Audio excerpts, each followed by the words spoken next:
That's inside the wall. Which one? That picture. So there is the perimetrium right there. You're not remembering what it is. Myometrium and endometrium. And when we're done with this question, we'll talk about the endometrium and then we'll take another break.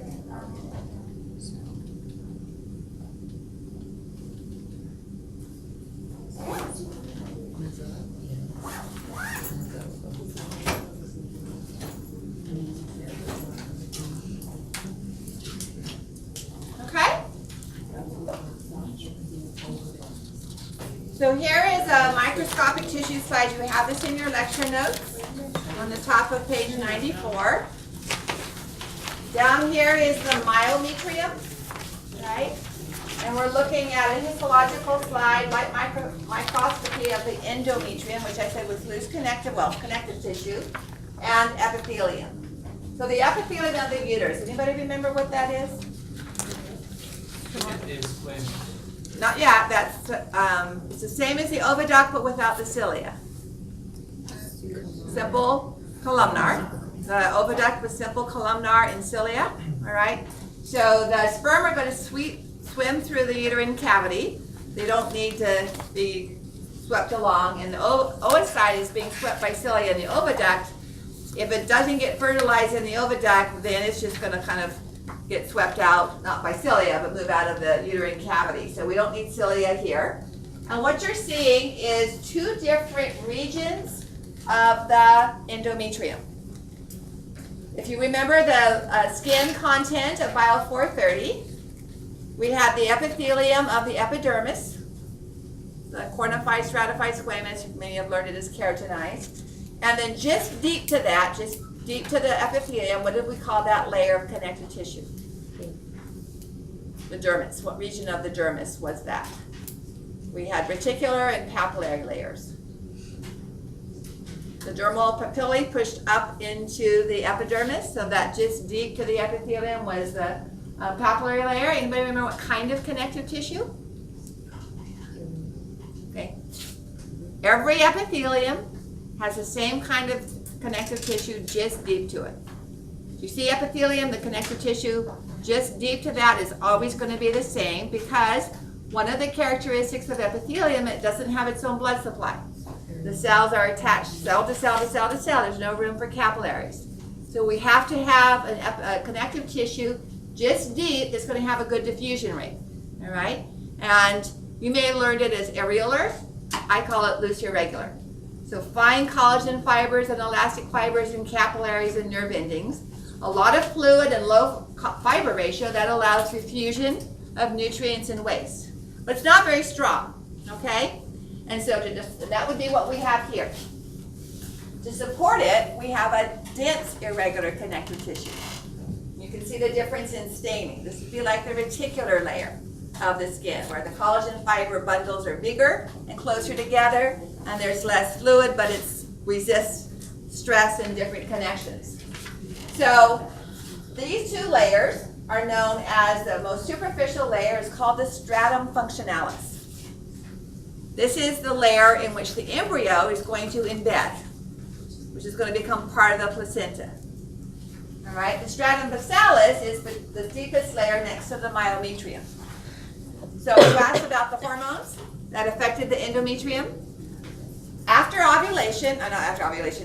end of menses, the endometrium grows thicker, recovers from the loss of the epithelium, and grows thicker under the influence of hormone estrogen. Again, we'll cover that next week. These are glands that you see right here. The uterine glands, they store glycogen, just in case there's implantation, it nourishes the embryo. As under the influence of estrogen, the glands grow rapidly, and so they start to become highly coiled, and we see an increase in the thickness of the stratum functionalis, all to prepare for implantation of the embryo. Okay?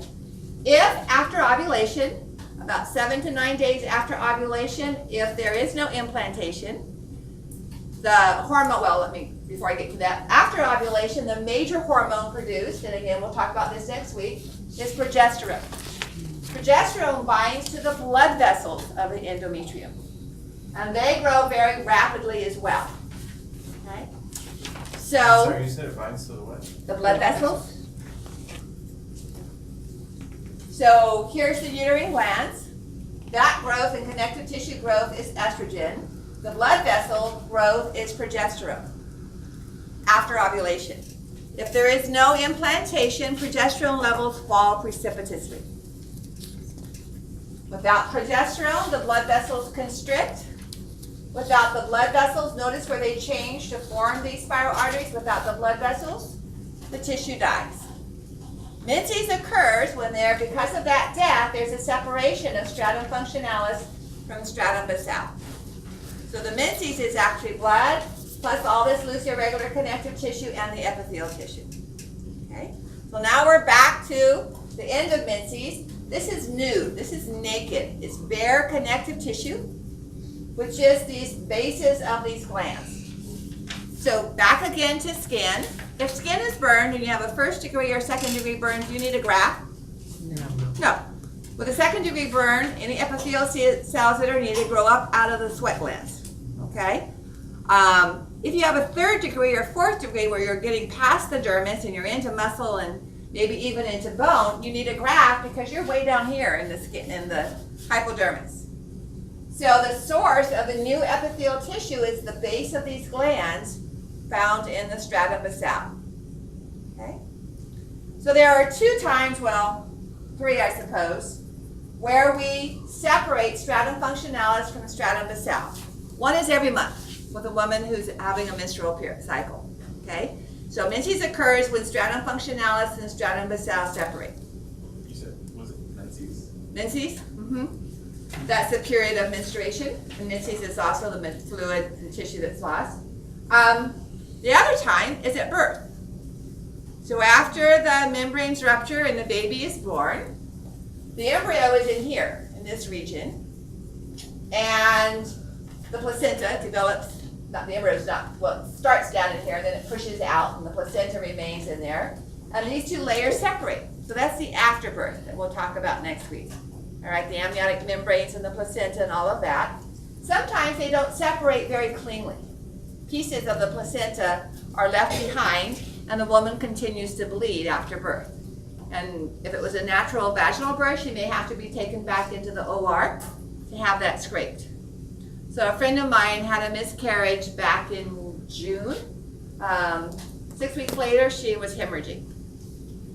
And she had to go in, and without anesthesia or any local anesthetic, they did a D&C. What? Yeah, I don't know why. What do you mean they didn't numb her or did it? Wait, what? So 6 weeks, so she started bleeding, all right, and went in and they said, you've had a miscarriage, and so they did But they didn't the do scraping. no local or nothing? And then she started bleeding 6 weeks later, and they thought maybe it was a mole, a hydatiform mole, which we won't get into now, but anyway. So they said, well, do some tests, and she continued to bleed. They said, well, you go back and see your doctor tomorrow, because this was the ER. So they said, well, we would have to schedule a D&C next week. She went and saw her doctor, and her doctor said, we need to do this now. why I couldn't wait 30 seconds, or she could go to the OR or whatever. I don't know. I was in Colorado, so I just heard the story when I got back. She had 2 DNCs without any. There's no way. Yeah. I'm like, right. She might need to call her So lawyer. that's so the other time this is done is an abortion. All right. So you've heard about using coat hangers. So that would be doing it instead of, so a D means the dilation of the cervix. Sometimes it's usually done with chemicals or packs of seaweed. The C is the curettage. So it's basically a knife blade that scrapes along and scrapes all that off. Okay? So that can be done to remove the pregnancy in an abortion, elective abortion. Okay? Another way of separating that is chemically. So the quote-unquote, I don't think it's called anymore, the French abortion pill, RU486, it's the brand name is like mifepristone or something like that. You take 2 pills at home, you don't go in, and it works up until like 3 months or so. And then what that does, and we'll talk about this again next week as well, is it blocks progesterone from binding to these blood vessels.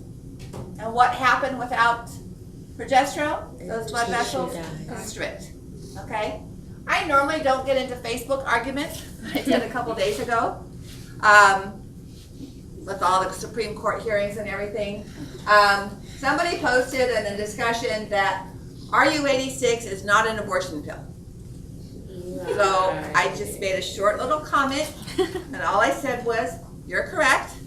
RU86 is not an abortion pill, but RU486 is, because it causes these blood vessels to constrict, this tissue to separate, and the embryo to leave with it. And I just left it at that.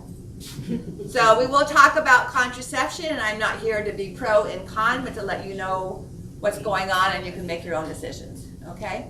But any of those are causing or resulting in the separation of stratum functionalis from stratum basalis. So when you breastfeed, and so is it preventing that layer from reforming, or Well, no, it needs to reform, but not reform, but like so breastfeeding, where you got oxytocin or prolactin involved, it inhibits estrogen, so it keeps it from thickening. okay. You're still going to have the epithelial tissue over it, but it's not going to thicken Okay. with low levels of estrogen. Okay. Okay. So the blood supply, and then we'll take our break. So you have this diagram in your lecture notes, and then we'll go back and forth. So the uterus is supplied by the uterine artery. That comes from the branches of blood vessels in the pelvis. Within the myometrium, we have the arcuate artery. And then radiating into the endometrium, we have the radial arteries. Okay? So now back to this diagram. So here's the arcuate in the myometrium, radials in the myometrium, and then in the endometrium we have the straight, which become the spiral. Okay? So straight, radial and straight are also, radial is in the myometrium, but it's also in the stratum basal. And the spiral is just in the stratum functionalis. And that's what grows longer or goes shorter. It's the spiral arteries that are under the influence of progesterone. So taking a look back at page 94 of that diagram, here's question 6, and then we'll take a break.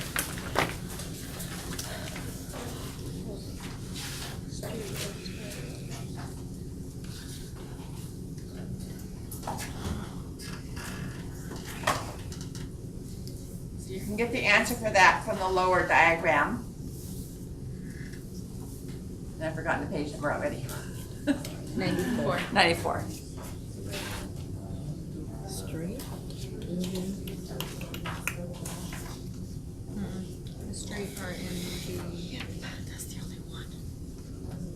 There's only one combination up there. Okay? I mean, not one combination. There's only, if there is a combined answer choice, you would put A and B if that was the correct choice. So all of above, if all of them are in there. That's true. If the answer is A and C, which it's not, there's no A and C up there, so you wouldn't choose that one.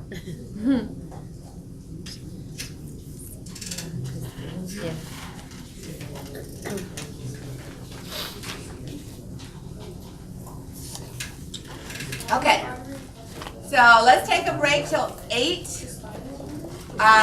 And then we'll just have a short lecture when you come back. I want to finish up the external genitalia, okay? Through the mammary gland, and then we'll do the erectile tissue next week. Can I have you go back to The previous slide? question? The previous slide, Oh, the last one okay. you were in. Yeah, that one. This one's a little bit different from the previous one. So, No, yeah. That one. Yes, that's what I wanted.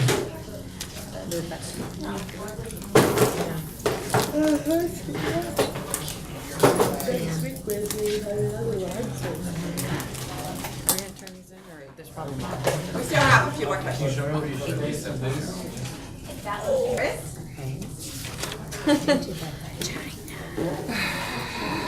And into the vagina. Okay? So there's a couple of ways of looking at it. This is a sagittal view. And what I have drawn on the board is a coronal or anterior view. So the cervix of the uterus dips down into the vagina. And all this space around it and down here as well as part of the vagina. So remember I colored it, I drew it with a different color.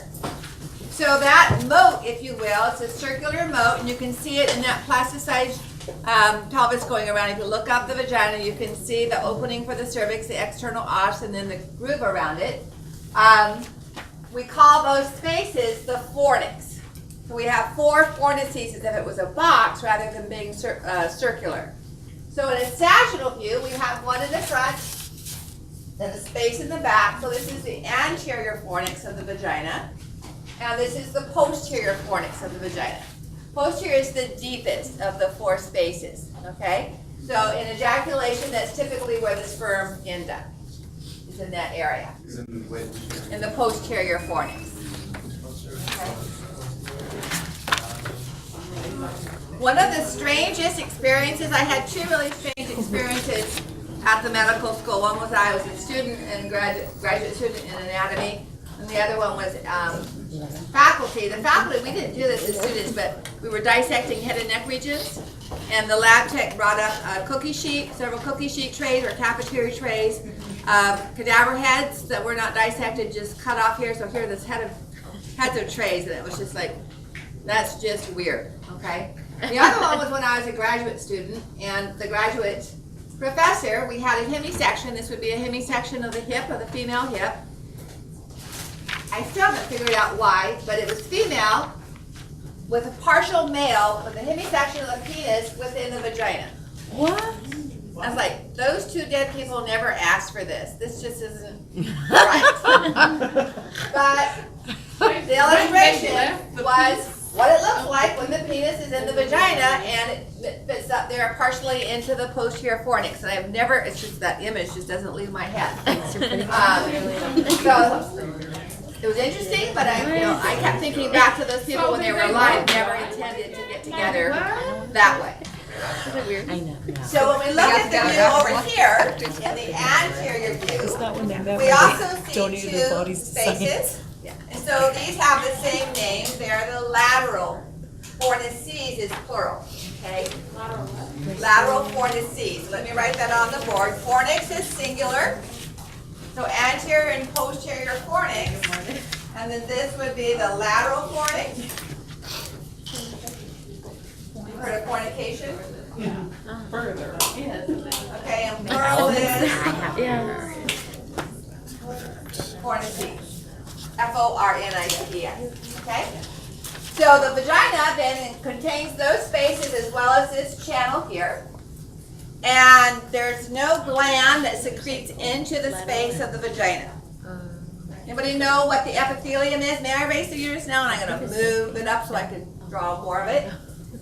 So what's the epithelium of the vagina? I'll leave the key up here as that pelvis goes around. In certain animals that go into heat or out of heat, in estrus or out of estrus, it actually goes back and forth between cornified and non-cornified. It's stratified squamous. So in humans, it stays non-cornified. So where do we see stratified squamous? Skin. any tiny place where we're going to have abrasion. So in the esophagus, because we don't chew our food to a pulp typically. All right, so if you're eating corn chips and they go grading down, I use that with 430. So the last 2 inches of the anal canal changes over to non-cornified, okay? And the vagina is non-cornified, stratified squamous in humans. In mice and guinea pigs, it'll go back and forth and become cornified if they're in feet.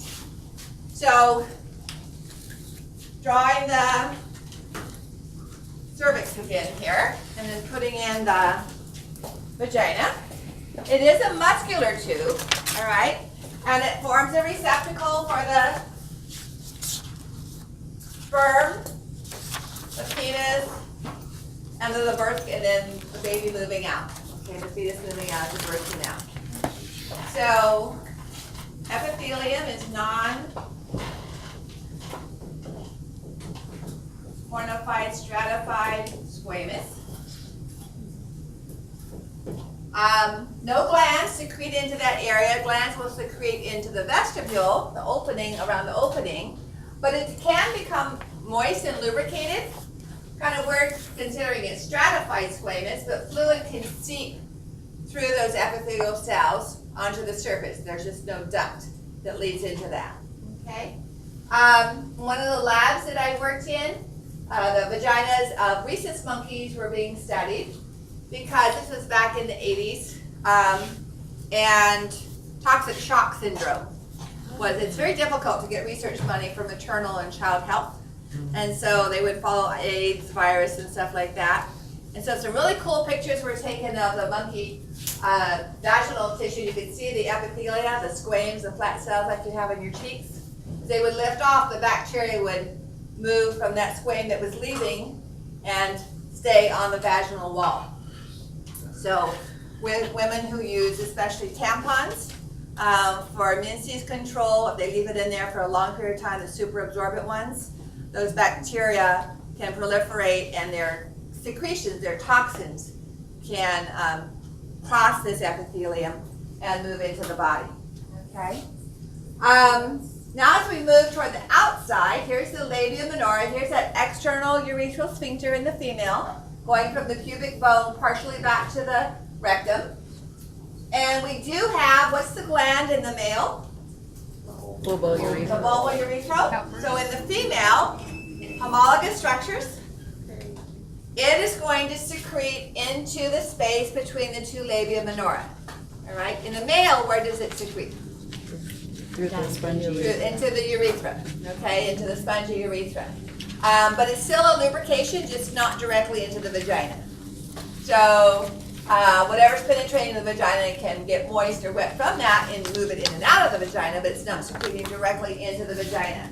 So it shares the name bulbourethral with the male bulbourethral glands. It also has 2 other names. The male gland was known as Cowper's, named after an individual. Female is also named after an individual. So it's known as Bartholin's. Oh. And then because it's in the vestibule, it's also called the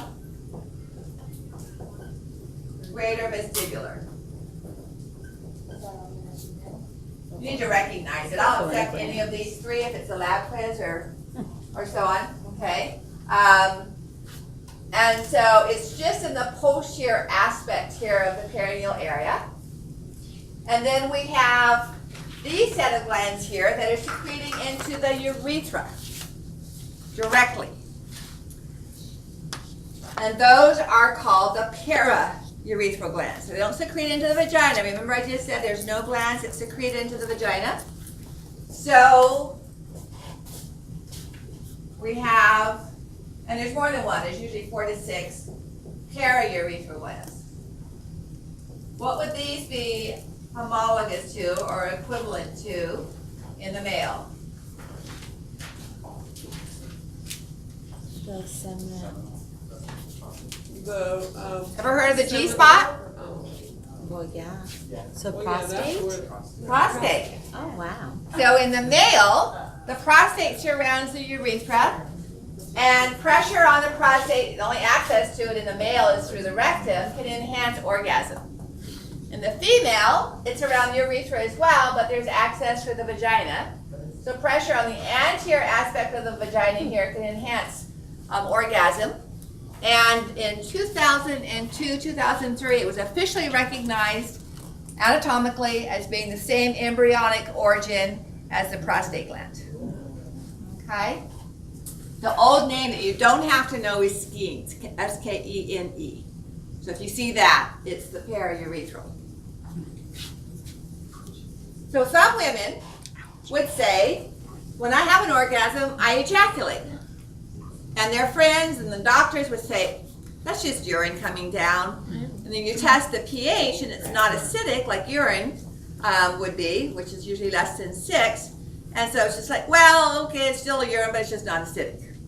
And so finally, it was accepted. Not all women notice this, okay?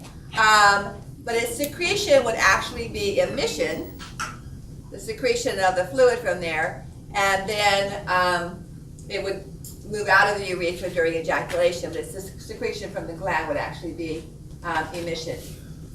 All right, so when we look at the cervix bulging into the vagina, remember I talked about, this is actually cervical cancer, but remember we talked about the fornices?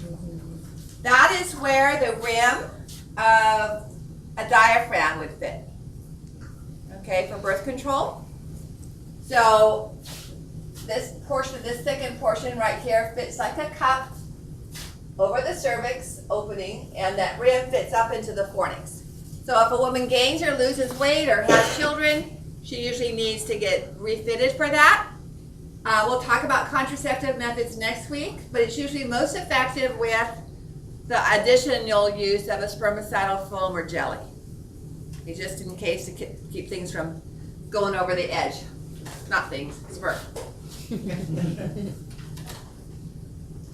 All right, so this is called a speculum, and it's passed, most doctors will try to warm it up, okay, with their hands at least. And They don't even use those no more. They They're don't? plastic. Well, there's. they've used them on me. Of course, it's been 3 years since I've had one, but Oh, yeah, so no, it they. goes into the vagina, opens up to spread access, and then either a brush or that's usually what they use, and they kind of brush off the cells. So then they're going to look at those cells in the microscope, called a pap smear. And it's named after a Greek doctor whose name is too difficult to say, so it's just goes by pap smear, and then compares various stages of changes, mutations. So where is that brush going? All right, what are we checking for? Cervical cancer and cervix. Oh, thank God.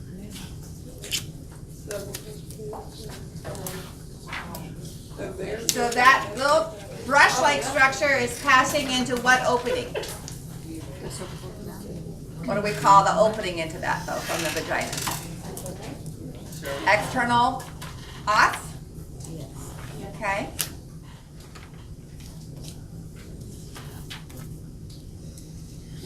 So this is looking inside the speculum, and you're seeing the cervix there, and the space above that you're seeing there would be the fornix, the anterior fornix. But what the cells are coming from. Can you point to the anterior fornix, please? Pardon? Fornix would be, Yes, the one at the top right there? Right here. Spots? Okay. yeah. All right. You can't see all of it, but you're starting to see a little bit down there of the posterior fornix. That brush would be deep in that now. So, a view of how that's done.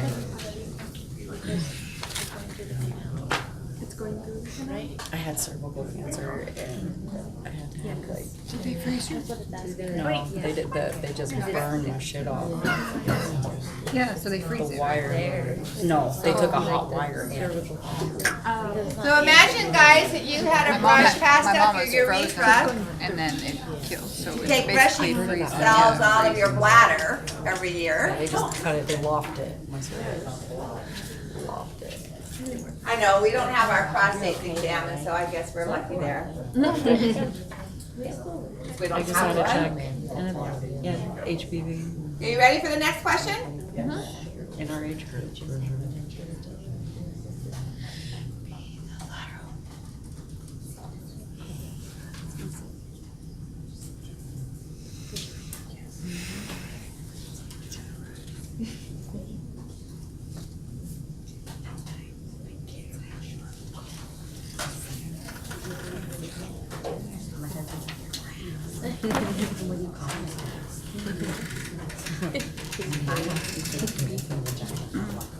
Okay, you done with this one?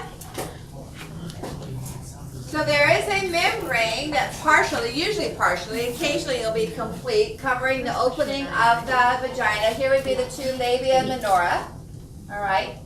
If it is closed, then it needs to be open when a girl starts her period, starts puberty. But usually it's got an opening or 2 or 3 openings, and on the far right, obviously it's going to be stretched out with intercourse in childbirth.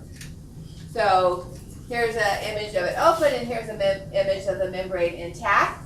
But in the last 50 years, with tampons and the junior size tampons, and then you've got horseback riding and digital intercourse, and so Finger. fingers. Big toe?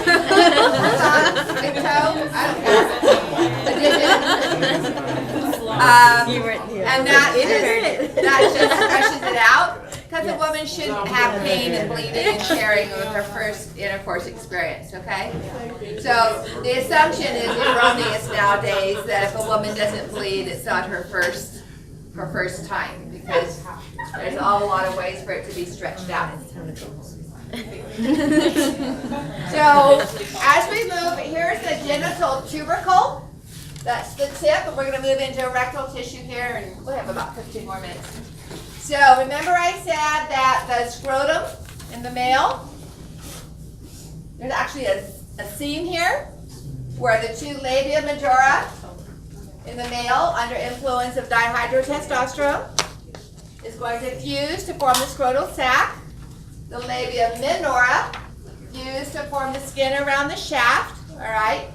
And the glans penis, the genital tubercle, forms either the glans clitoris or the glans penis. So those are homologous structures that would stay female appearing even if it's male, if there's not enough of the dihydrotestosterone produced for that conversion, okay?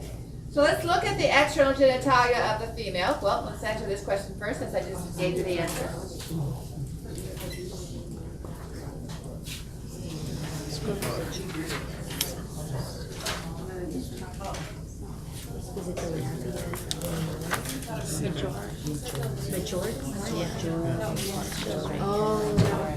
Go back to the image.